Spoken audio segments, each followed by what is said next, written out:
dos ciclos de encontro O Valor da Vida em Tempos de Exceção, que é uma iniciativa do NID, o Núcleo de Inovação e Desenvolvimento aqui da UX, e do qual faz parte o Observatório de Cultura de Paz, Direitos Humanos e Meio Ambiente. Eu sou o Gabriel, sou acadêmico de filosofia e bolsista no NID. Então, hoje coube a mim o papel de fazer as apresentações e, enfim, dar prosseguimento a esses nossos encontros. Para iniciar, é bom lembrar o objetivo desses encontros, né? Já são um ciclo de vários debates, e a gente pretende, então, discutir as questões referentes a essa crise sanitária, principalmente na visão da filosofia e do direito, né? Objetivando o refinamento das nossas discussões, que, com certeza, vão pautar as ações humanas no pós-pandemia, né? Então, a humanidade se encontra desafiada, e esses encontros que nós temos aqui é para a gente pensar como a gente vai encarar o agora e o daqui para frente. Cabe lembrar também que a coordenação desses nossos encontros é da professora Cleide Galgaro, da Simone Corte Real Barbieri, do professor Luiz Fernando Biasoli, e a menção também ao professor Paulo César Nodari, que incentivou muito esses encontros. A promoção dos nossos eventos é da área de conhecimentos das ciências jurídicas, área de conhecimento das humanidades, Observatório da Cultura e da Paz e o grupo Metamorfose Jurídica. Logo em seguida que a gente já concluir esse encontro, a gente vai colocar no nosso canal no YouTube. O Observatório de Cultura da Paz tem um canal no YouTube, onde a gente está colecionando todos esses nossos encontros. Então, eu vou colocar depois o link ali no chat, e a gente convida todos a acessarem o nosso canal, se inscreverem, e, na medida do possível, também divulgarem, né, um vasto e rico material de pesquisa e de registro desses nossos encontros, que já começou há mais de meses, né? Então, a gente tem, agora são 4 horas e 5 minutos, a gente tem até 5 horas para interagir. Então, eu vou seguir o meu roteiro aqui. Gostaria de convidar a professora Flávia Mélice Vergani a pegar a palavra. A professora Flávia, ela é mestre em Educação pela Universidade de Caxias do Sul, possui licenciatura plena em Letras na Universidade de Caxias do Sul e graduação em Comunicação Social, Jornalismo na Universidade do Vale do Rio dos Sinos. A professora também tem vasta experiência na coisa pública, com participações em projetos bastante relevantes, e é a nossa atual secretária da Educação aqui do município. Então, professora Flávia, seja bem-vinda, a palavra está com a senhora. A gente tem mais ou menos 15 minutos para cada fala. Então, quando chegar no próximo do término, eu faço um sinalzinho aqui na câmera, pode ser? Pode ser sim, Gabriel. Muito obrigado.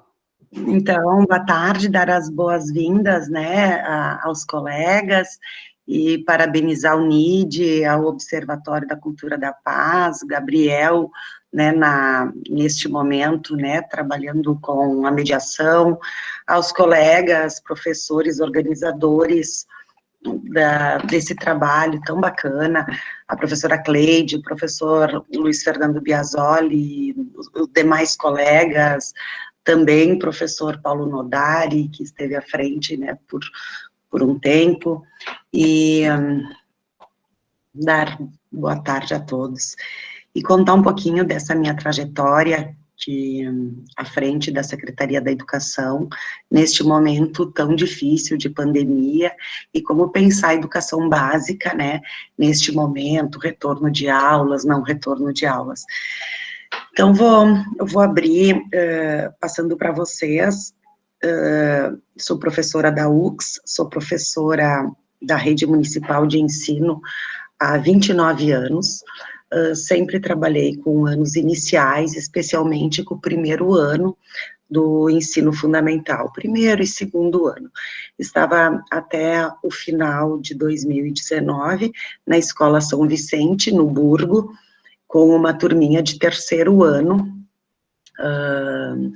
e ao final de 2019, me foi feito, então, um convite pelo atual prefeito, se eu poderia assumir, então, a Secretaria da Educação por um ano, para auxiliar um grupo de colegas, enfim, em função também da saída do prefeito daquele momento. Assumi o desafio com muitos objetivos, com muitos planejamentos em mente, e no mês de janeiro organizei a equipe, ainda no mês de janeiro começamos a pensar no planejamento 2020. Abrimos o ano letivo de 2020, e no dia 17 de março encerramos, né, suspendemos as aulas da Rede Municipal de Ensino de Caxias do Sul, tanto da educação infantil quanto do ensino fundamental. De imediato, nós organizamos um comitê de crise, ainda no dia 18 de março, constituído por um representante dos diretores, por sindicatos, enfim, colegas, para fazerem parte, né, desse comitê, para planejarmos ações e sempre com a ideia de uma construção coletiva, democrática, entendendo sempre que quanto mais pessoas pensando juntos, a chance de erro é bem menor.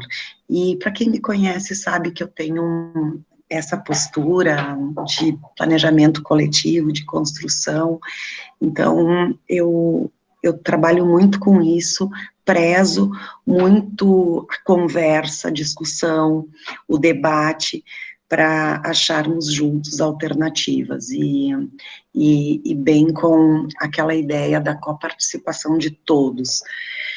E tem surtido muitos efeitos positivos.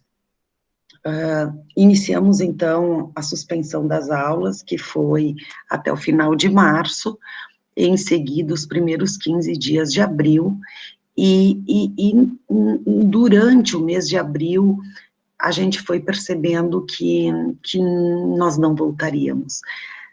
Naquele momento, eu pensava, o grupo pensava que nós voltaríamos, no máximo no mês de maio. Maio, junho, a gente vai estar de volta. Mais ou menos pelo dia 10 de abril, conversei com o prefeito, né, com o comitê, e a gente decidiu antecipar as férias de julho, com esse intuito de que nós não retornaríamos e que estávamos cada vez mais longe, né, de um retorno presencial.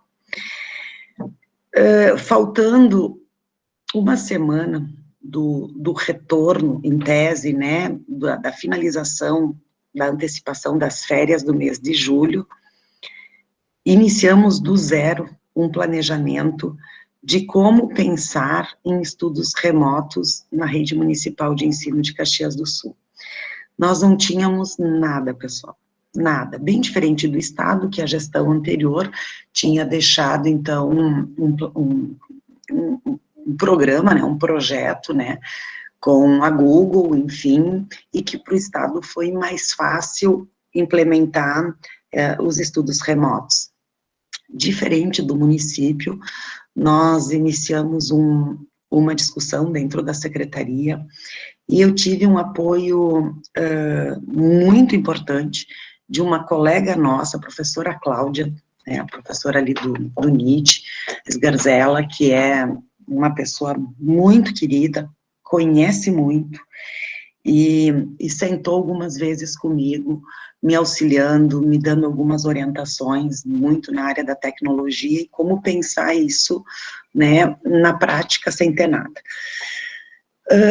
Inicialmente, então, pensamos no portal do estudante, que foi uma ferramenta construída dentro da Secretaria Toque de Caixa, mas que a base do Moodle, que tem como base, né, o pilar todo do Moodle, e que os professores poderiam estar utilizando, além das redes sociais, e logo em seguida, orientada também pela professora Cláudia, começamos a utilizar muito o WhatsApp, né, como um instrumento de sala de aula, e ali nesse momento eles também abriram a possibilidade de videoaulas, com no máximo 50 pessoas, e começamos a fazer uma campanha na rede municipal de ensino.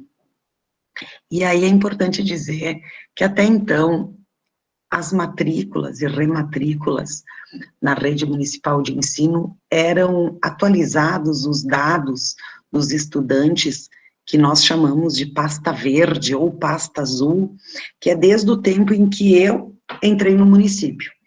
Então, eu entrei em 1990 no município, e ainda utilizávamos as pastas verdes ou azuis. Eu já tinha passado pela gestão como diretora de escola, na Escola Municipal João Desorze, no Fátima Baixa, e também foi lá, finalzinho da década de 90, e nós utilizávamos, sim, a pasta verde, e depois, sempre em sala de aula, nem imaginei que essa era a tecnologia mais moderna nas nossas 81 escolas. E aí foi importante, né, fizemos um chamamento de todos os professores da rede que nós precisaríamos atualizar os dados dos nossos estudantes, pegar telefone, endereço, saber se tinha internet, qual que era o acesso. Então, fizemos uma ampla pesquisa para buscar esses estudantes, criar grupos, né, com os telefones das famílias, enfim, e sempre pensando, né, no planejamento, na aprendizagem, e de encaminhar as atividades planejadas pelos professores, e que também essas atividades pudessem ser validadas, que a gente só conseguiu a validação oficial no Conselho Municipal de Educação no final do mês de junho. Então, iniciamos no mês de maio uma grande campanha de trabalho, de gestão com os diretores, equipes diretivas, enfim, e professores, de atualização de dados dos alunos, e iniciamos um trabalho de planejamento de sala de aula, trazendo a informática, a tecnologia como a mediação de todo esse processo. Fomos aprendendo. Naquele momento foi muito difícil, mas eu acabo fazendo um comparativo também com os médicos, né, com a saúde. Hoje, os nossos médicos, a nossa saúde está muito melhor do que lá no mês de janeiro e no mês de fevereiro. Lá nós tínhamos um conhecimento, uma pesquisa, uma ciência, né, um conhecimento, né, sobre a Covid, e com o passar do tempo, o conhecimento, as informações foram se ampliando, e hoje já se vê claramente o tratamento que é possível ser dado às pessoas que contraem o vírus e que têm problemas sérios, né?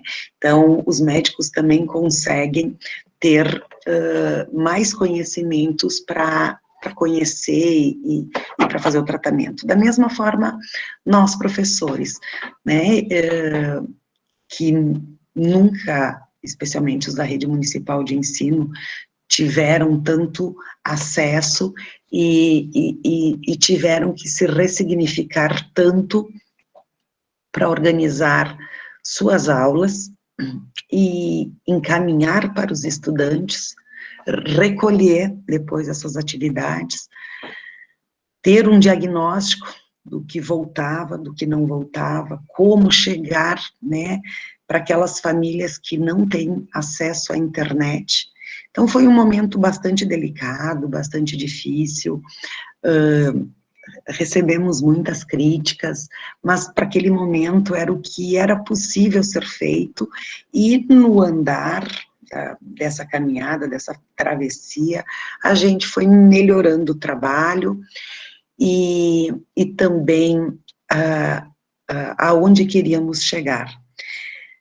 Como uma outra questão que batia junto com toda essa mudança, era que este ano é o ano da implementação da base, né, da Base Nacional Curricular, E nós tínhamos esse documento para implementar, né? Abandonamos a base em tese, fizemos várias reuniões com professores das diversas áreas, né? Dessa forma, por meio do Meet, para elencar as aprendizagens essenciais para trabalharmos no ano de 2020. Isso ainda no mês de junho, início do mês de junho.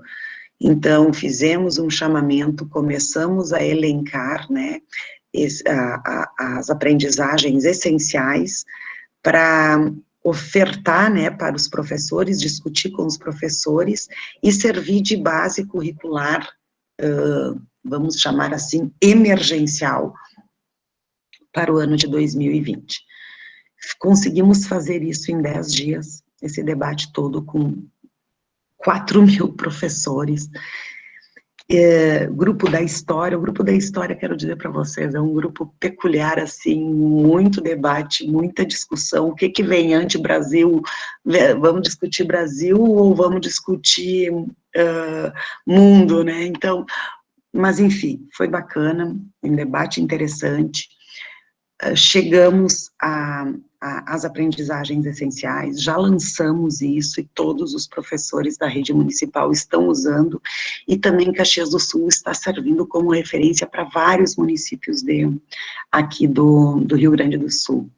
Logo em seguida também, eu fui eleita a presidente da região AMESNE, que é constituído por 36 municípios, né, Bento Gonçalves, Antônio Prado, enfim, também coordeno este grupo que juntos, esses secretários, nós aprendemos muito, e eu acabo levando esse conhecimento, e conhecimento do CONSEMI e da própria Undime, para a rede municipal de ensino de Caxias do Sul. Uma coisa muito interessante que o CONSEMI, né, esse conselho de secretários, são 497 secretários no Rio Grande do Sul, e que tem os seus representantes das suas regionais, que no meu caso é a MESNE, né, participo, e é um grupo muito atuante. A gente está sempre em lives, em discussões, a gente teve a Magda Soares, semana passada conosco, para trabalhar as questões de alfabetização, enfim, um grupo bem bacana, e até convido os organizadores aqui do grupo, ou também outros colegas que tenham algum projeto bacana, que queiram nos apresentar, a gente pode também usar via a MESNE, né, que é a região aqui do Serrana, né, da Serra, ou também pela Undime, eu posso encaminhar esse material pela Undime, porque neste momento toda a informação que chega, todo o conhecimento é importante para pensarmos em termos de planejamento, de gestão. A gente costuma dizer que nós estamos tateando, a gente está num momento lutando com uma coisa invisível, a gente chama de coisa, essa coisa invisível, mas que ao mesmo tempo não podemos parar. Voltando nessa história, né, desse planejamento, em seguida também construímos tudo dentro da secretaria, tá, pessoal? É importante dizer que foi todos os técnicos que eu procurei, todos, sem exceção, me respondiam, não dá, é difícil, isso não vamos conseguir.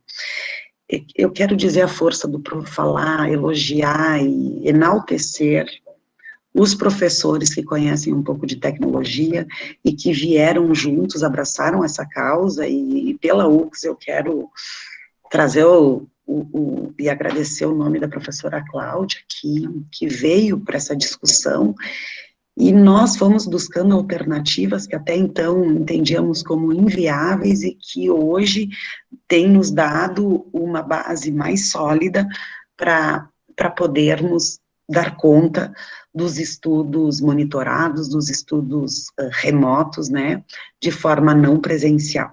E agora, cada vez qualificando mais a ferramenta, os professores também buscando o tempo inteiro inovações e novos formatos para trabalhar os seus objetivos, as suas aulas, os seus planejamentos. Temos pesquisa, quero dizer também para vocês que nós temos pesquisa, a gente tem monitorado os alunos, os pais e os professores o tempo inteiro, a gente manda direto questionário para eles, então eu tenho a Rede Municipal de Ensino de Caxias do Sul está com muito material. Semana que vem eu estou mandando um material sobre saúde mental, né, que eu sentei junto com alguns psiquiatras para construir, para saber como é que os professores também estão se sentindo, né, bem naquela ideia do cuidando do cuidador, e trazendo aqui para o Observatório da Cultura da Paz, que daqui um pouco a gente vai ter dados para pensarmos, talvez, em alguma coisa juntos. Também dizer para vocês que nessa sequência, eu sei que meu tempo está já esgotando, né, Gabriel? Nós, com muita discussão, com muito cuidado, decidimos, né, claro que também com orientação do governador, retornar às atividades escolares presenciais apenas na educação infantil privada. Né? Nós temos na rede municipal de Caxias do Sul, na municipal, 45 escolas municipais.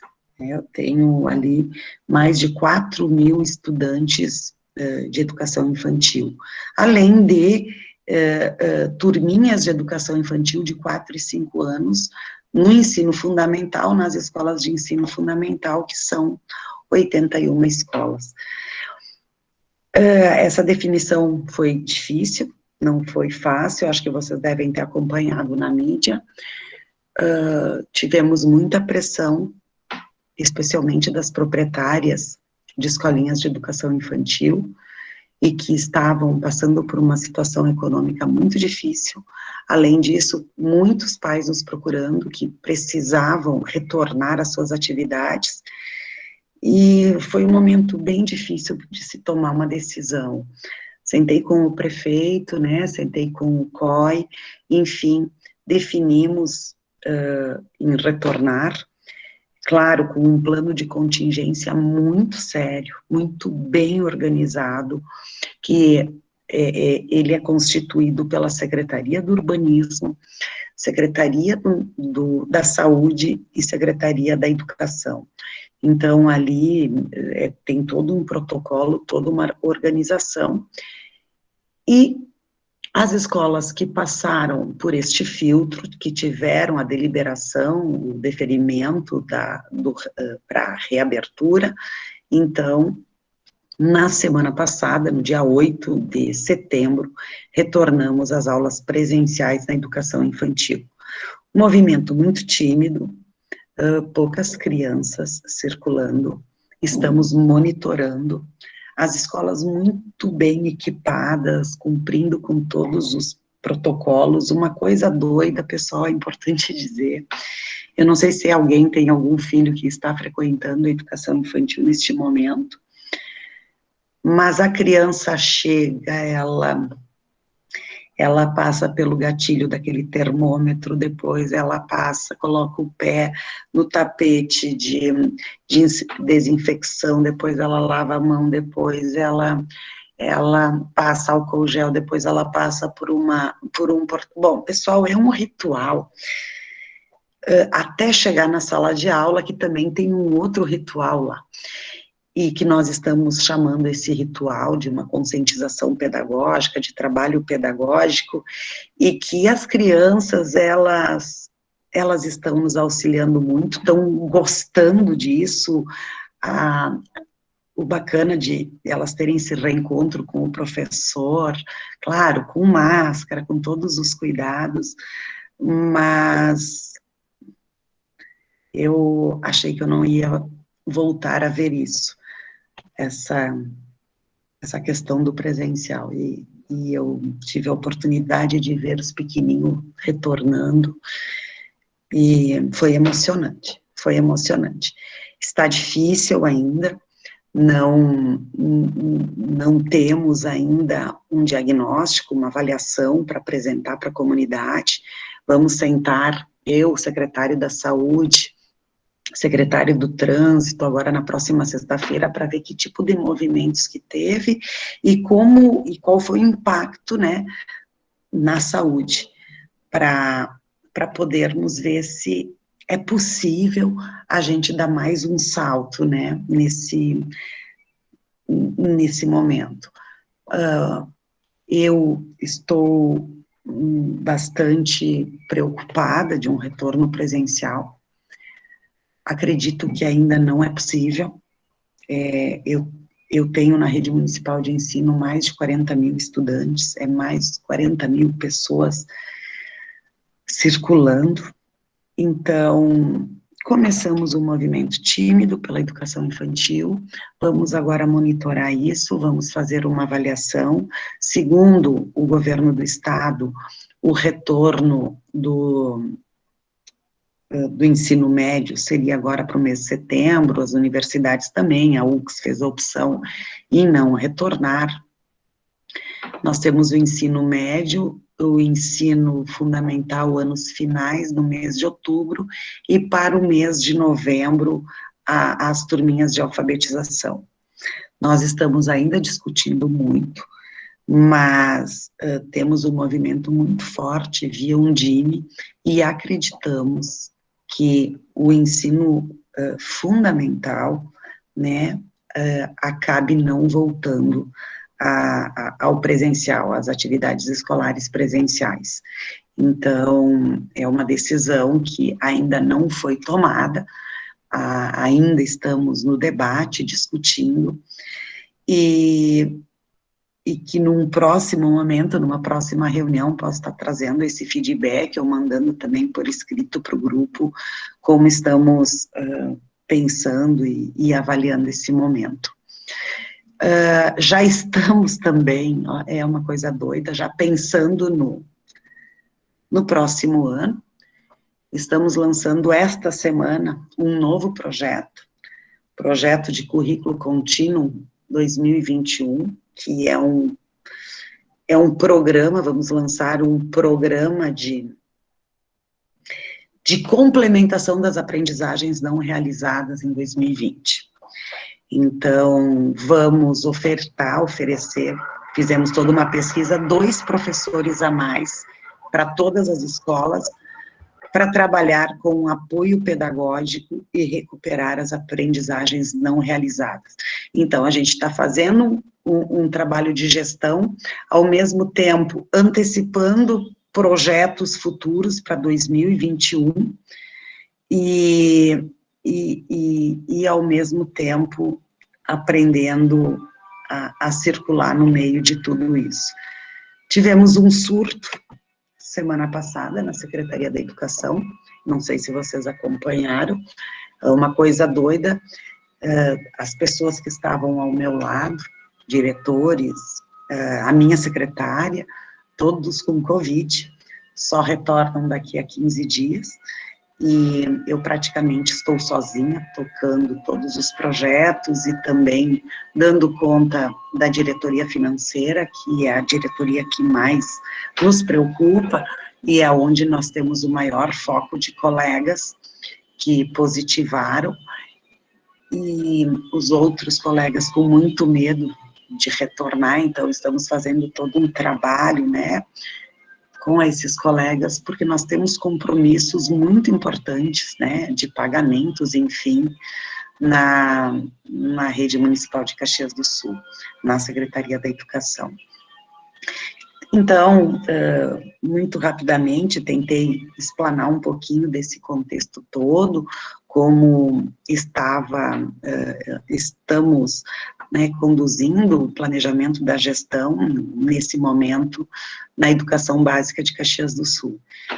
Então, eu fico à disposição para questionamentos, enfim, é muito pouco tempo, teria muitas coisas para conversar. Sim, professora, realmente o tempo passa, inclusive, quando a gente está tratando de assuntos tão relevantes, né, a senhora trouxe, eu primeiro eu preciso anotar aqui que eu me passei e não dei o título do nosso encontro de hoje, que é o mundo do trabalho em tempos do Covid-19. E a senhora trazendo esse relato da educação aqui no nosso município, como nós estamos tendo que evoluir junto com os fatos, né? É sempre uma corrida atrás das coisas. Muito obrigado pela fala, professora. E outra coisa, o pessoal já pode ir elaborando as perguntas, se der tempo, no final a gente tenta passar algumas perguntas para as professoras. Obrigado, professora Flávia. Obrigada, Gabriel, eu estou sempre à disposição, e à disposição também dos colegas. Vocês têm meu e-mail, meu telefone, convoco vocês também a me auxiliar a educação básica, todo apoio é necessário nesse momento. Então, eu costumo dizer que eu preciso de todos. Ok, Obrigada. professora, obrigado. Vamos passar, então, a palavra para a professora Maria Carolina Gulo, que ela tem graduação em Ciências Econômicas na Universidade do Vale do Rio dos Sinos, mestrado em Economia Rural na URGS, doutorado em Economia também pela URGS, e é professora aqui na Universidade de Caxias do Sul, trabalhando como professora e pesquisadora na pós-graduação em Direito, pós-graduação em Turismo e pós-graduação em Ciências da Saúde. Professora, por favor, pode tomar a palavra. Muito obrigado. Boa tarde, Gabriel. Boa tarde, colegas de debate, professora Flávia, professora Verônica, demais ouvintes que estão aí com a gente. Obrigado pela oportunidade de estar aqui. E obrigado pelo convite também, né? Foi um convite que me foi feito ainda pelo professor Nodari, então quero aqui reiterar meus agradecimentos a ele, né? Enfim, bom, na época, quando foi feito o convite, foi me pedido que falasse um pouco sobre o mundo do trabalho e como ele vai ficar a partir de todo esse movimento que a gente está tendo agora. Então, eu vou falar do mundo do trabalho um pouco mais generalista, né? O mundo do trabalho como um todo mesmo. E aí eu preciso fazer rapidamente uma retrospectiva, porque nós estamos vivendo agora um momento ímpar, obviamente, mas nós também estamos vivendo, digamos, um momento ímpar no mundo do trabalho já há algum tempo, alguns ciclos, né? A gente em economia fala muito de ciclos econômicos, mas a gente também tem que reconhecer que nesse momento a gente também tem ciclos, não nesse momento, mas enfim, a história a gente sempre tem ciclos também no mundo do trabalho, né? E se a gente voltar alguns anos atrás, não muito, mas 10 anos,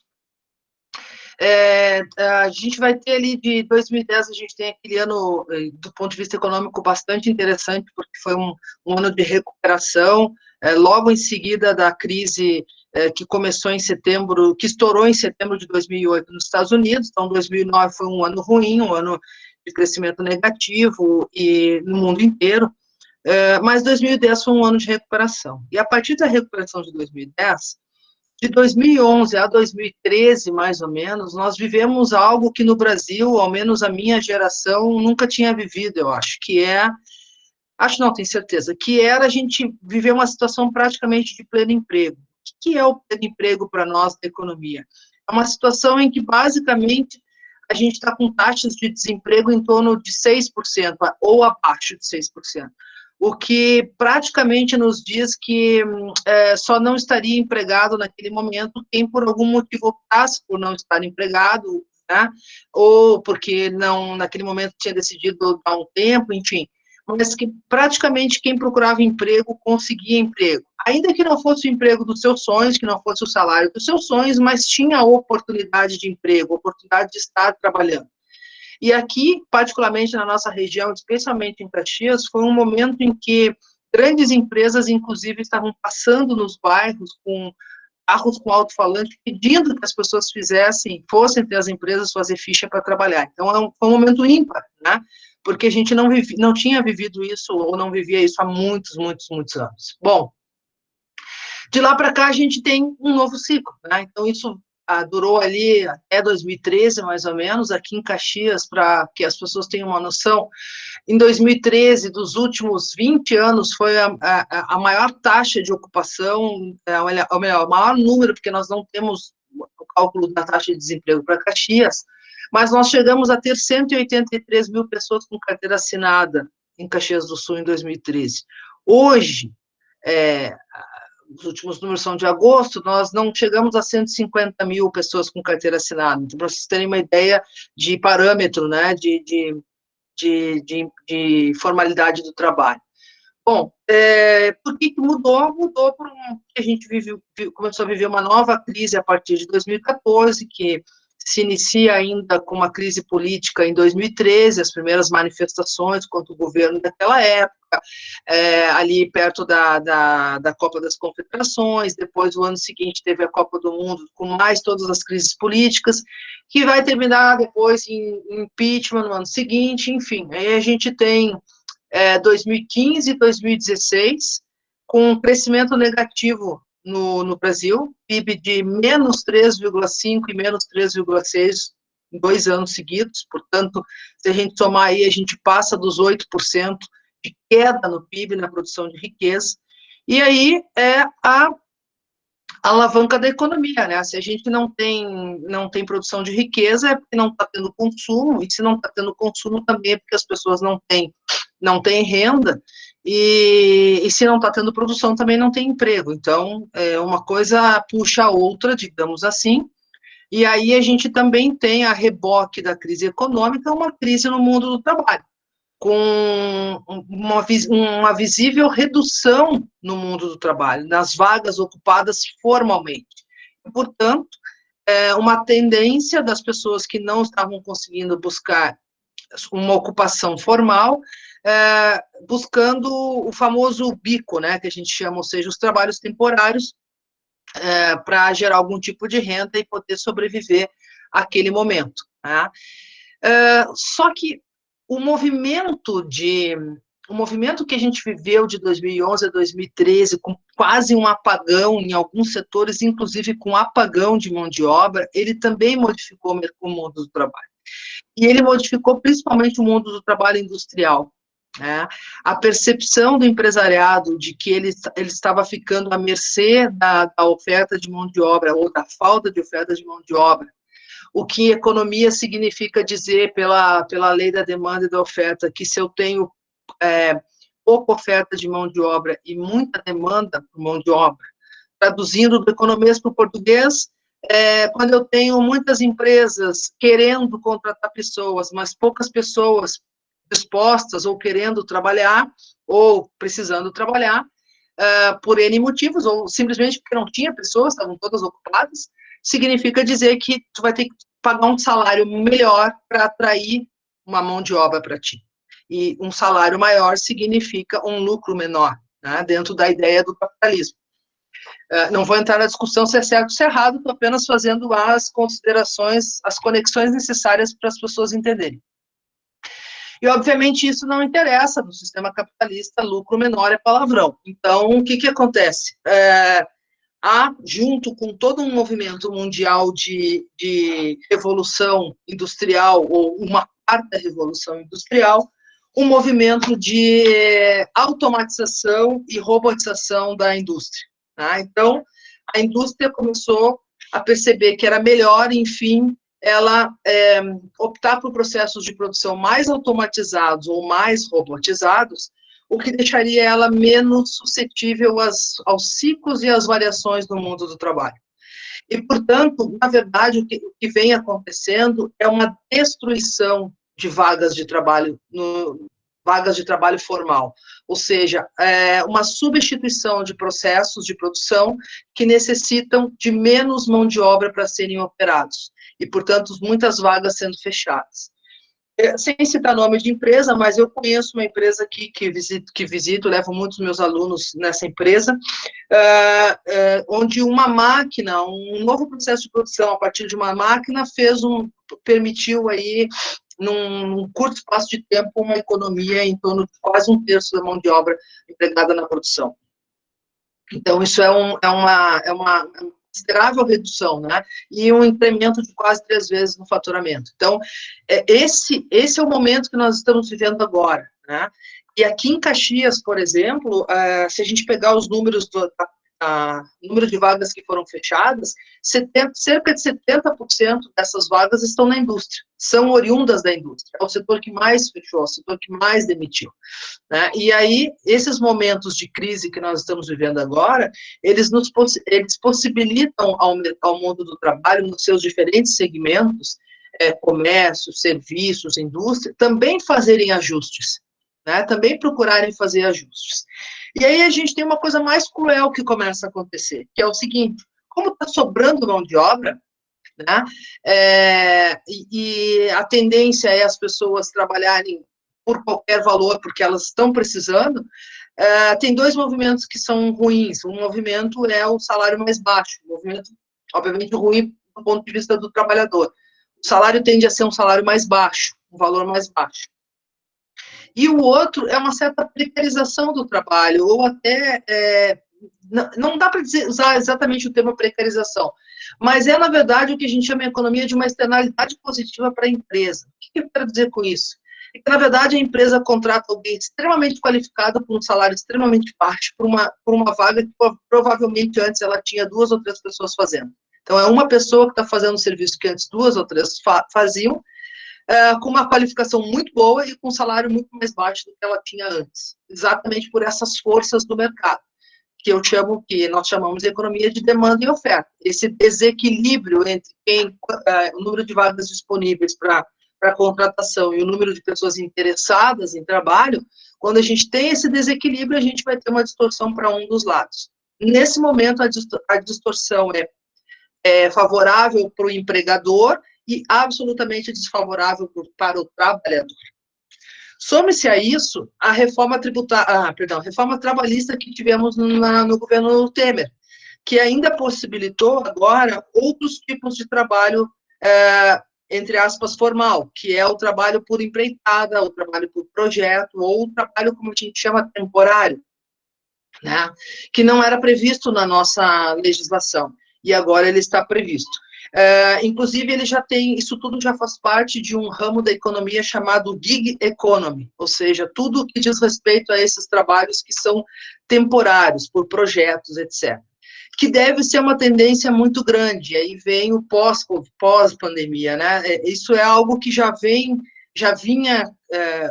foi possibilitado a partir da reforma e que deve se tornar algo bastante praticável nessa nova economia que se forma a partir dessa revolução industrial, onde eu vou ter lá um fixo de trabalhadores e vou ter a contratação por empreitada a partir da minha carteira de pedidos.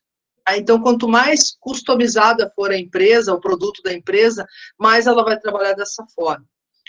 Outra coisa que também faz com que eu acredite que isso vai se intensificar é porque, hoje em dia, o setor industrial, ele está trabalhando muito no que a gente chamava antigamente de just-in-time, ou seja, quase nada de estoque, né? Ou seja, ele só compra na medida em que ele tem pedidos, tem uma carteira de pedidos para o seu produto, a partir dali ele compra, ele contacta o seu fornecedor e preciso tanto de aço, preciso tanto de parafuso e assim por diante.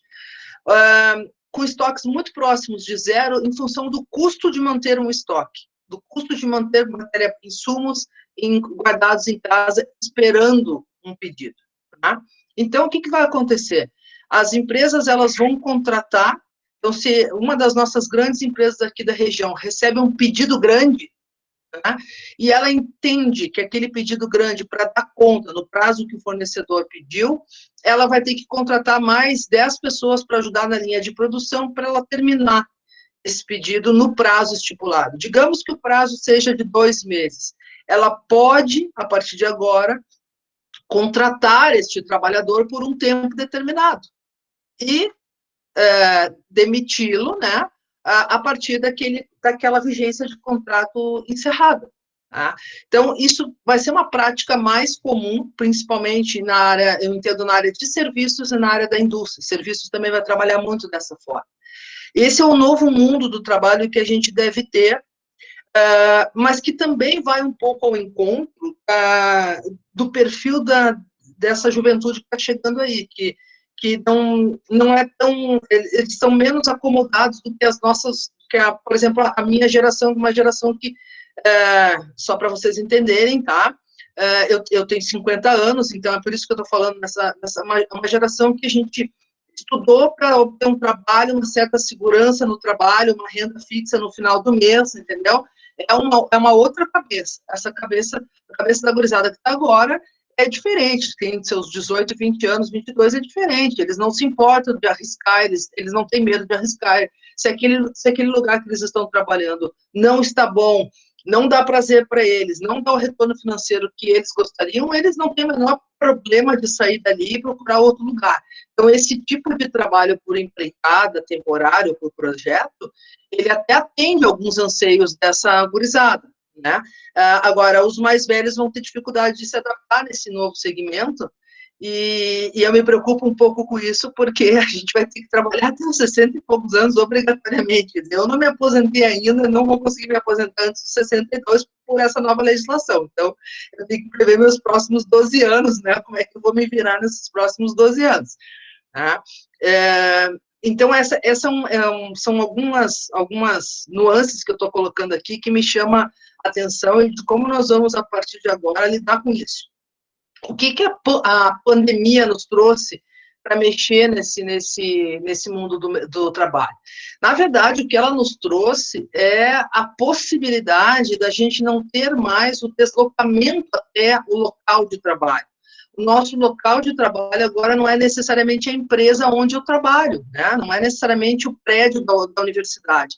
O meu local de trabalho pode ser o meu escritório aqui em casa, mas pode ser a cozinha, se eu resolver tomar um café e fazer um café, eu vou pegar meu computador, vou descer e vou continuar falando com vocês e fazendo um café, se for o caso, né? Ou se eu decidir que vou embora para a praia e vou continuar dando minhas aulas na praia, não tem nenhum problema de eu ficar na minha casa, lá na praia, fazendo o meu trabalho. O meu local de trabalho passa a ser flexível, ele passa a não ser único, né? E claro, junto com isso vem uma outra tendência, mais tecnologia, mais automatização, mais robotização, né? Algumas empresas já manifestaram interesse de manter o home office mesmo após o final dessa pandemia, se é que, desculpa a expressão meio pessimista, se é que um dia isso vai acabar, mas, assim, a tendência de continuar com o home office para muitos cargos dentro de uma estrutura administrativa de grandes empresas. Tá? E isso vai movimentar o mundo do trabalho, mas vai movimentar as economias também, já está movimentando as economias, né? Um dos segmentos que não está vendo crise, por exemplo, que não está tão ruim assim, é o segmento de mobiliário para casa, tá? Cadeiras, mesas, etc., acessórios. Por quê? Porque as pessoas começaram a olhar para dentro da sua casa e perceberam o que estava faltando. Né? Elas começaram a ter uma relação diferente com o seu local, que antes era um local muito mais de dormir, né? Para a maioria das pessoas que saíam de manhã e voltavam só à noite, era um local de dormir e de final de semana. Mas hoje não, é o seu local de manhã até o outro dia de manhã, né? 24 horas, então isso vai mudar o processo. Mas, enfim, eu quero dar espaço para a Verônica também poder falar, então eu não vou me alongar. Mas, assim, o mundo do trabalho muda, e aí fica um toquezinho, assim, de uma pulguinha atrás da orelha para vocês, que é o seguinte, nós estamos vivendo uma dicotomia muito importante para a economia, tá? Que é o seguinte, atualmente o mundo do trabalho está com pessoas mais qualificadas, ganhando menos e muita gente desempregada, uma taxa de desemprego no Brasil acima de 13%. Isso significa dizer que a massa salarial está menor. Se a massa salarial está menor, as pessoas estão ganhando menos, elas têm menos poder aquisitivo, elas vão consumir menos. Se elas consumirem menos, a gente vai produzir menos. Se a gente produzir menos, a gente vai demitir mais, e isso passa a ser uma engrenagem que não para mais de girar. Então, essa é a pulguinha atrás da orelha. Como é que a gente vai interromper esse circuito? Porque se a gente não interromper, a gente não consegue fazer a economia voltar.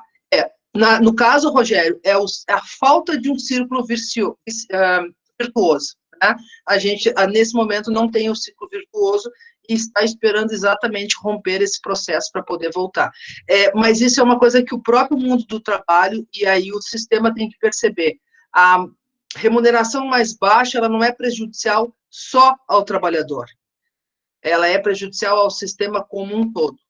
E isso é o mais difícil para as partes que estão dentro do sistema capitalista entenderem esse movimento. Bom, eu espero ter contribuído para algumas discussões, fico à disposição, mas quero dar tempo à professora Verônica também falar um pouquinho. Obrigado, Gabriel. Com certeza, a professora Maria Carolina realmente trouxe coisas bem interessantes, palavras que são comuns hoje em dia, agora home office, ou teleemprego, né, teleserviço, e no Brasil, mais ainda com as reformas, não só trabalhista, mas previdenciária e agora administrativa também, que tira muito da estabilidade do trabalhador. Mas vamos seguir com o nosso roteiro. Professora Verônica, eu vou lhe convidar. A professora, ela tem graduação em psicologia aqui na UCS, mestrado em psicologia social institucional na Universidade Federal do Rio Grande do Sul, doutorado em educação pela Universidade Federal do Rio Grande do Sul também, e é especialista em gerontologia pela Sociedade Brasileira de Geriatria e Gerontologia. É nossa professora aqui no curso de psicologia e é coordenadora e docente do curso de especialização em envelhecimento e saúde do idoso. Professora, pode pegar a palavra. Muito obrigado pela presença. Bem, boa tarde. Eu vou agarrar a palavra nesses minutinhos finais, né? Não, fica à vontade, professora. A gente pode ficar um pouquinho a mais, sim, não tem problema. Ok, me avisa o tempo aí, Gabriel. Tá? Sim, professora. Por favor. Quero dar uma boa tarde especial, né, à professora Flávia, né, à professora Maria Carolina, e dizer que é um privilégio estar com vocês nesse espaço, né, poder ouvi-las, né, e a mim, né, a mim coube falar um pouquinho desse aspecto psicológico, né, considerando o trabalhador no mundo do trabalho, né, no mundo do trabalho, né, em tempos de Covid. E aí, ouvindo, né, vocês, eu fui anotando algumas coisas também para incorporar na minha fala, mas acho que a primeira coisa que a gente tem que pensar, assim, quando viu o título da palavra, o título da palestra, assim, dessa nossa live, não tem como não associar a pandemia a um período de incertezas. Porque, de certa forma, lá em março, né, fiquei pensando quando a professora Flávia fala, né, do desafio que foi, todo o planejamento em janeiro, né, fim de dezembro, janeiro, fevereiro, todo mundo fez planos para esse ano e eu tenho certeza que ninguém se planejou para uma pandemia. Eu tenho uma amiga que mora na Itália e eu lembro que na primeira semana de aula, ela já estava vivendo a pandemia e eu falei na sala dos professores sobre como estava sendo lá na Itália e o que eu já estava pensando para me organizar aqui. E uma das professoras ainda riu, brincou achando que era não é bobagem, isso não vai acontecer. Não vai chegar nessas proporções. E chegou. E a gente estava preparado para 15 dias, 20 dias, e foi indo. E o que a gente está vivendo é um momento de muita incerteza e que alguns especialistas chegam a falar, né, de que a gente está num processo de luto, né, e de um luto contínuo, o que traz um sofrimento muito grande, né, porque o que a gente está vivendo é diferente de uma tragédia. Né? Caiu um avião, né, um tsunami, a coisa acontece, passa, e aí a gente vai trabalhar nas consequências daquilo. A onda do tsunami continua sobre a gente. E a gente está tendo que administrar tudo isso. Né? Então, a nossa vida, ela virou, né?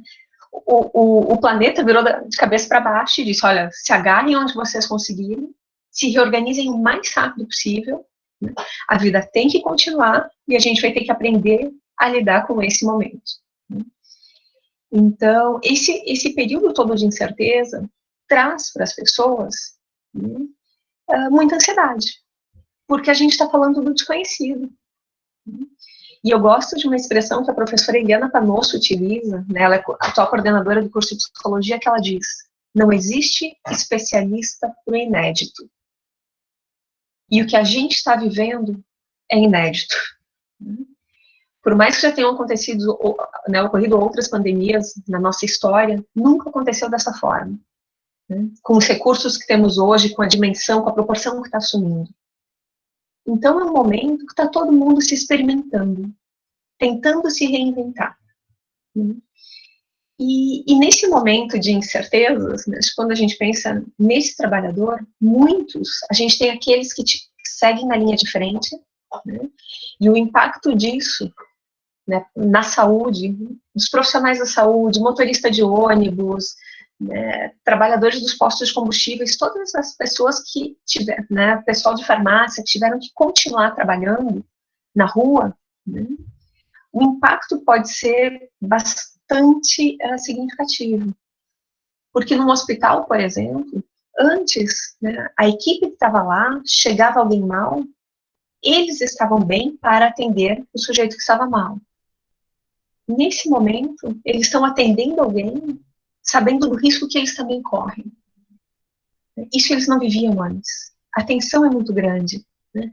Síndrome de burnout, que é um esgotamento em função de uma carga excessiva de estresse, tem sido muito frequente em diferentes profissionais, em especial nesse pessoal que está na linha de frente. E para quem pode trabalhar em casa, o home office, o nome é bonitinho, o nome é atual, né, mas é o teletrabalho, eu diria que, de alguma maneira, a gente está voltando para aquilo que os imigrantes faziam, né, era comum os imigrantes, quando eles tinham as suas vendas, o seu comércio na frente de casa. Então, eles trabalhavam e viviam no mesmo lugar. Bom, qual é a diferença? Eles eram os proprietários, né? O tipo de cobrança era outro. Os limites eram outros. Hoje, quem está no home office, e quando a professora Maria Carolina falava, né, me veio muito a expressão que o Goffman usa de instituições totais, né? A nossa casa virou uma instituição total. Porque não é mais um lugar que a gente tem para dormir, é um lugar que a gente tem para viver. E nisso, nós, em função dessas relações de trabalho, nós estamos conectados o tempo inteiro. Os nossos computadores não desligam mais. Eu preciso marcar o meu território, né? Eu preciso, numa reunião, ir lá e dizer, olha, eu estou aqui, né?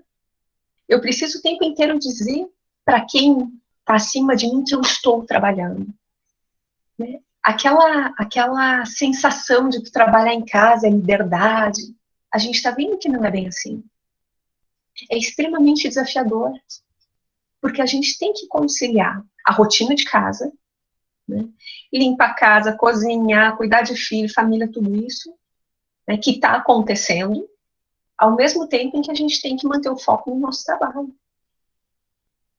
Né? Isso traz muito sofrimento. Pode trazer muito sofrimento. Porque é tenso isso. Agora eu estou falando com vocês, mas eu estou ouvindo a minha filha, né, brincando ali na sala. Bom, se eu tivesse na universidade, isso não aconteceria. Eu deixei, e estou vendo, né, a professora Maria Carolina aqui com a câmera aberta, eu deixei o tempo inteiro a minha câmera aberta, porque eu acho tão bom, enquanto eu estou dando uma aula, falando, tá vendo alguém? Porque o home office faz isso, né, faz a gente dar aula para um alfabeto. A gente acaba se distanciando das pessoas.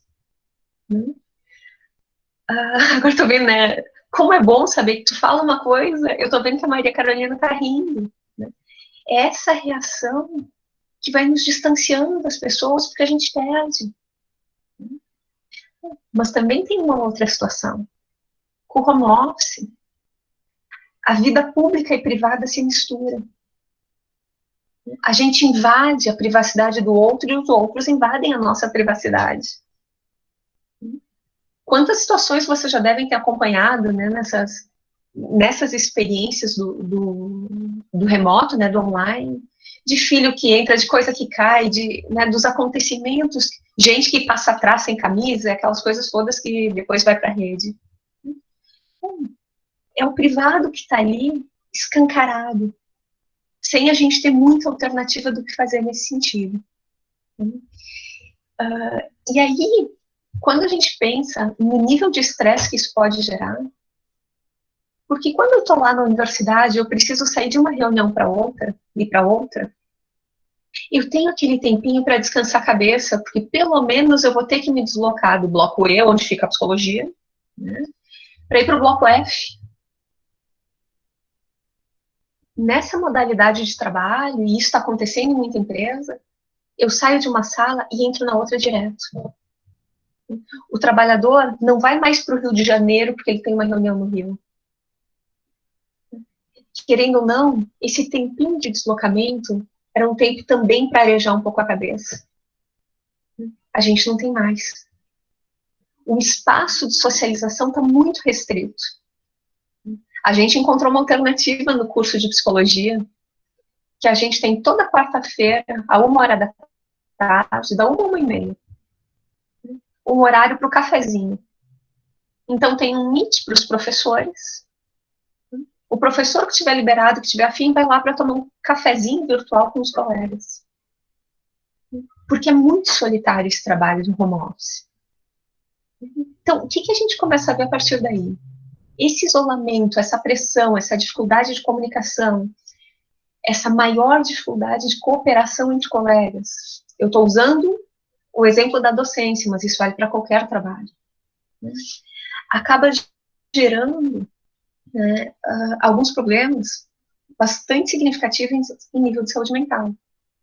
Estou falando de ansiedade, estou falando de algumas mudanças nossas de comportamento, que é a alteração de sono, excesso ou falta, a insônia, alteração alimentar, a gente passa a comer o mundo ou sem apetite.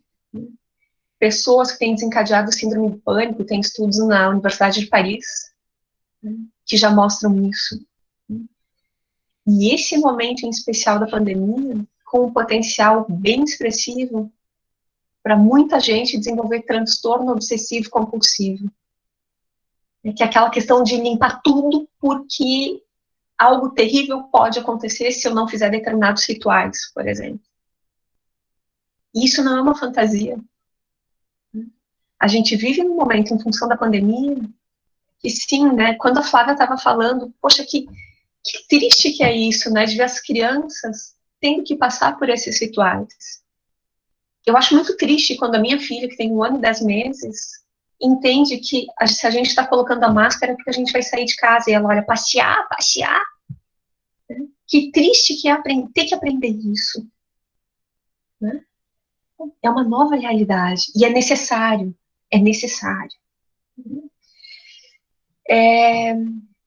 Acho que tem alguns aspectos positivos. Um deles, a professora Maria Carolina falou, a gente não tem mais aqueles tempos todos de deslocamento.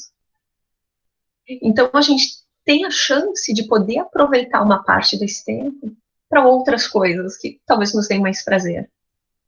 O nosso cuidado é não reproduzir algo que se fazia, que se fez, com as tecnologias nas nossas casas. Porque diziam, que a máquina de lavar roupa, por exemplo, com o advento da máquina de lavar roupa, a gente teria mais tempo para descansar. Não. A gente bota a roupa na máquina, a gente vai fazendo 300 coisas e assume mais trabalhos. Mas é um tempo que a gente ganha, o fato de não termos que nos deslocar. Um outro aspecto que eu acho bem interessante é como aumentou a assiduidade das pessoas nos compromissos online. As reuniões, a sala de aula, falta muito menos gente. E um aspecto que eu queria destacar, que eu acho que é sensacional.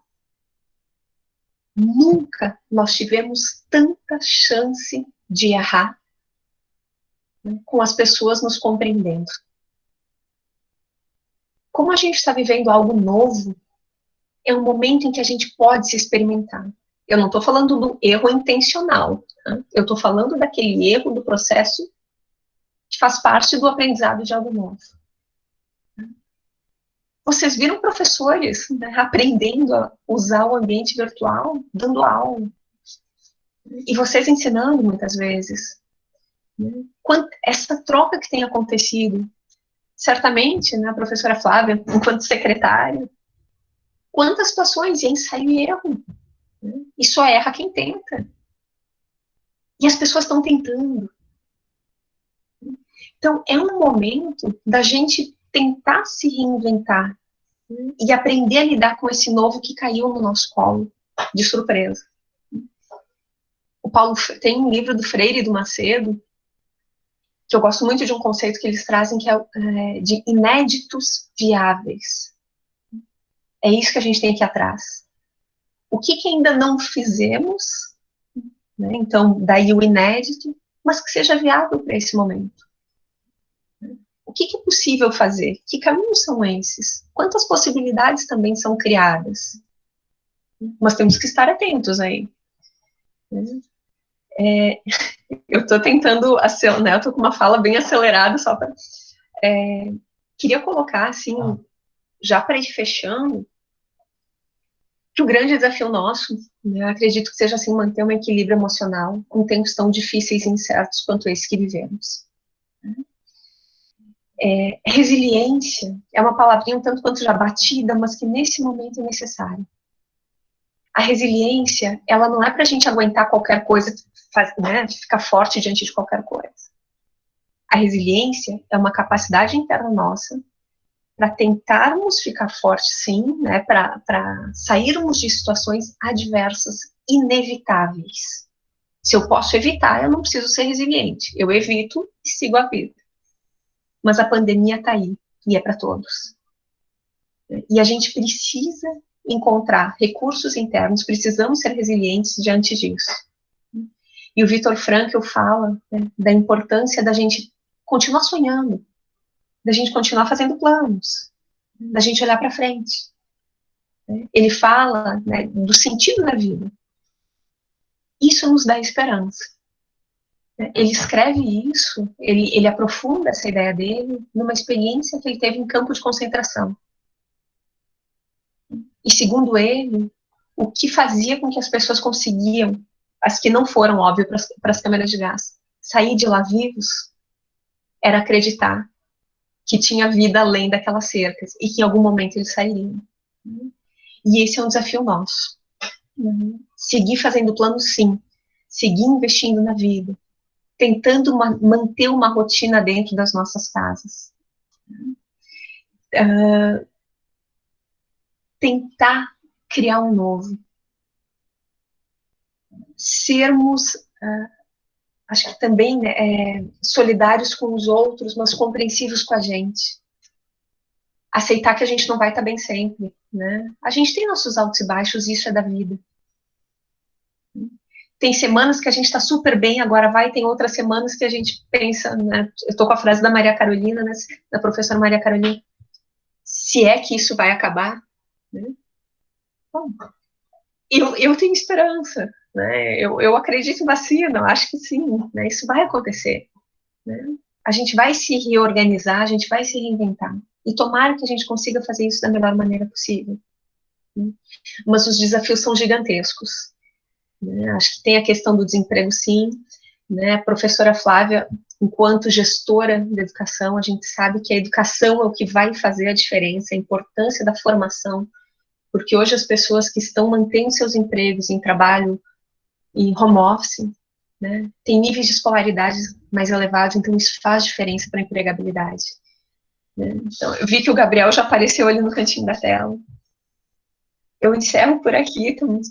Fico à disposição, inclusive, professora Flávia, né, eu sou professora no mestrado profissional de psicologia, e daqui a pouco dá para a gente pensar em algumas parcerias, até com alguns colegas, para trabalhar com esses dados da saúde do professor, né, desse trabalhador professor, porque a gente tem muito a pensar, a refletir, a construir diante desse novo mundo que se apresenta para nós, né, que vem se apresentando a cada dia, né, de um jeito diferente.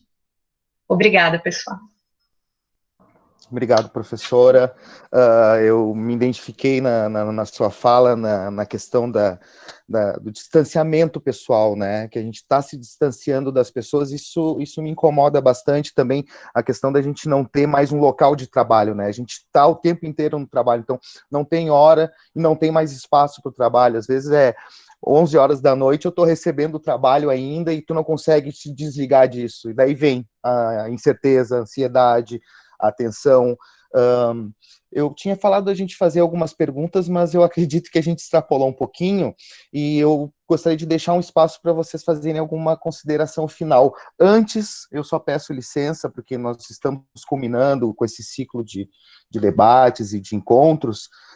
A próxima é para ser a última, pelo menos nesse período. No dia 5 de outubro, a gente vai ter o professor André Breiner e a professora Adriana Silva Petri, falando sobre o biodireito e fim da vida na contemporaneidade, para fechar esse ciclo, mas provavelmente, pelo que eu ouvi os professores falando, a gente vai ter continuações, não sei se nesse formato, talvez um formato um pouquinho maior, para dar mais espaço para falas e trocas, mas enfim, professoras, fica agora o final para vocês darem um tchau para a gente e as suas considerações finais, por favor. Bom, eu vou me permitir fazer de primeira aqui, que eu tenho para uma outra reunião. Como a Verônica disse, a gente nem levanta da cadeira, só muda a sala, é mais ou menos que eu estou assim hoje, até chegar à aula da noite, que ainda tem aula da noite. Estou assim desde as 11 horas da manhã hoje. Vou até às 10h30 hoje. Mas, enfim, quero agradecer, parabenizar pelo evento aí, pelas discussões. Pena que a gente ficou com um tempo curto, né? Acho que seria interessante agora uma interação entre as partes, mas gostei muito da fala da professora Flávia, da professora Verônica, parabéns, e mais uma vez agradeço pela participação, fico à disposição de vocês, tá bem? E das colegas também. Um grande abraço. Obrigada Maria Carolina, obrigada Verônica, Gabriel, que momento bom, eu estou sempre também da mesma forma como os colegas, vai de uma reunião para outra, e agora foi um momento me pareceu de estar com amigos, de estar perto de colegas que me fazem falta no meu dia a dia, né? Gostei muito desse momento, obrigada, Verônica, que palavras lindas, professora Maria também, adorei, sempre aprendendo com vocês, obrigada mesmo. Gente, eu quero agradecer, cumprimentar pelo evento, né? Desejar à professora Flávia sucesso na sua serenidade para suas decisões, né? Acho que é um momento extremamente difícil, é uma cadeira que, né, não deve ser a mais confortável nesse momento, assim, mas que bom que alguém competente que está ocupando ela, né? E eu só queria encerrar com uma abertura de um desenho animado, de um filme que é Os Incríveis, e que os super-heróis se apresentam no início, né, e um deles, em determinado momento, faz a seguinte pergunta: você já se perguntou por que todo super-herói tem uma identidade secreta? E quando a gente para pensar, todos têm, né? Até o cavalo da She-Ra, né? E a resposta é a seguinte: porque ninguém consegue ser super o tempo inteiro. Então, que a gente possa se permitir ser humano, que a gente possa se permitir ter as nossas fragilidades, e tomara que todo mundo tenha amigos para poder, nessa hora em especial, ligar, fazer uma chamada de vídeo e dizer: olha, estou precisando de ajuda, estou precisando de cafuné, tá difícil. Sem dúvida alguma, isso é o que mais conforta a todos. É saber que a gente tem com quem contar, que a gente não está sozinhos e não estamos. E que a gente não precisa ser super o tempo inteiro.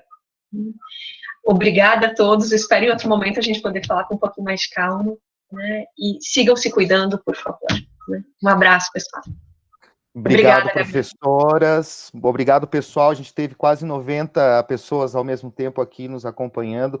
Agradecer também a Cláudia, que está sempre nos ajudando nesses recursos telemáticos, e eu tenho certeza absoluta que a gente vai ter que fazer um novo encontro com as professoras para continuar tratando disso, para continuar recebendo as informações de como está indo a educação aqui no município, e fazer essa troca com mais calma. Eu vou falar com o professor Biasoli, a gente vai chegar no encontro, acho que a gente vai ter que fazer outro convite para vocês.